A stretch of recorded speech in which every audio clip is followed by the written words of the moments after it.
అబద్ధాన్ని పదే పదే మాట్లాడడం ద్వారా నిజమని నమ్మించవచ్చని ఒక కొత్త ఫార్ములా ఆంధ్రాలోనే ఆవిర్భవించింది అనుకుంటా. దానికి అనుగుణంగానే కథ నడుస్తున్నట్టుంది.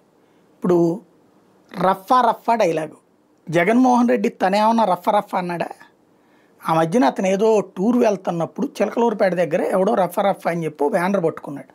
వాళ్ళ మీద కేసు పెడితే దాని గురించి మీడియా అదే ఇట్లా రఫ్ రఫ్ అంటున్నారు ఏంటి, అదే పుష్పాలో సినిమా డైలాగు అంటే చంపేస్తారా నరికేస్తారా అంటూ పత్రికల్లో వార్తలు వస్తే దాన్ని బేస్ చేసుకుని కొంతమంది తెలుగుదేశం నాయకులు మాట్లాడితే ఆ విషయాన్ని ప్రెస్ మీట్లో జగన్ అడిగితే ఏంటయ్యా అదేం డైలాగు ఏంది అంటే ఇట్లాగంటే రఫా రఫానా ఓహో అంటే అది ఎవరో అక్కడ రిపోర్టర్ వెంటనే చెప్పాడు అది సినిమాలో డైలాగు మరి సినిమా డైలాగుల మీద కేసులు పెట్టడం ఏందయ్యా అన్నాడు. అంటే రఫా రఫ్ అని సమర్థిస్తావా అంటూ బిగిన్ చేసి ఆ తర్వాత జగన్ ఎప్పుడు అన్నాడు రఫా రఫ్ అని? నిన్న చంద్రబాబు గారు మళ్ళీ రఫా రఫా అంటున్నాడు జగన్మోహన్ రెడ్డి అంటూ ఆ అనంతపురం వేదిక మీద నుంచి మాట్లాడుకొస్తున్నారు. సరే సూపర్ 6 నిజంగా అన్నీ అమలైనయా?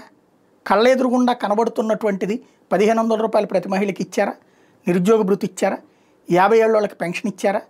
ఇవ్వకపోయినా సరే సూపర్ 6 సూపర్ హిట్ అయిపోయింది, అన్నీ అమలు చేసేసాం. ఇది అలాగే అన్నీ సంపూర్ణంగా అమలు చేసాం.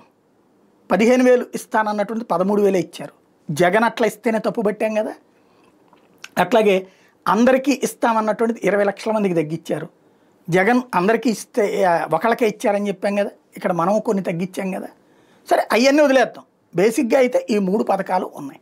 అవన్నిటిని గురించినటువంటి అంశము వదిలేసి అంతా సూపర్ 6 సూపర్ హిట్ అయిపోయింది. అట్లాగే రఫా రఫా అంటున్నాడు జగన్. ఇయే అంటే మనదేమో జరిగినట్టు చెప్పడం, అవతలోళ్ళ మీదనో ఒక నెగిటివ్ ప్రాపగాండా తీసుకురావడం. ఇది అద్భుతమైన స్ట్రాటజీ అనమాట.